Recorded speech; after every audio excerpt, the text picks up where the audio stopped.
Alright, so you've got Wi-Fi at home and all your gadgets are hooked up. But have you ever wondered just how safe your home network really is? If not, don't worry. I'm here to walk you through it. Today, I'm breaking down how to secure your home network step by step in a way that anyone can handle, even if you're not a tech expert. Step 1. Change your router's default password. Seriously, this is the easiest thing you can do to block people from sneaking onto your network.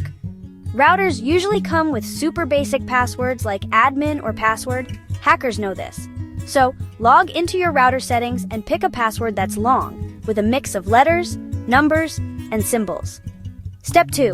Update your router's firmware. Basically, this is like giving your router a tune-up. Manufacturers release updates to patch up security holes.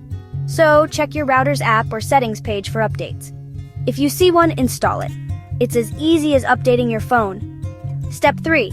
Set up WPA3 encryption if your router supports it. If not, use WPA2. This sounds complicated, but it's just a better lock on your Wi-Fi door. You can find this option in your Wi-Fi settings.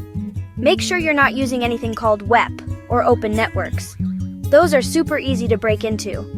Step 4. Change your network name or SSID. I know it's tempting to keep the default, but changing it helps hide what kind of router you have. Don't use your name or address. Something unique but anonymous is best. Step 5. Turn off features you don't use. Things like remote management or WPS can be risky if you don't need them. Head into your router settings and flip those features off. Less is more when it comes to network options you never touch. Step 6. Set up a guest network. If friends or visitors need Wi-Fi, give them their own network. That way, your main devices stay safer. You can usually set a separate password just for guests, and even limit what they can access.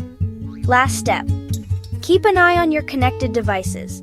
Most routers show you what's connected. If you see something weird, kick it off and change your password. Alright, that's the checklist. You don't need to be a tech wizard to lock down your home Wi-Fi. Just a few small changes can make a huge difference between a safe home network and a risky one. If this helped, hit that like button, subscribe for more beginner-friendly tech tips, and let me know in the comments if you have any questions. Stay safe out there.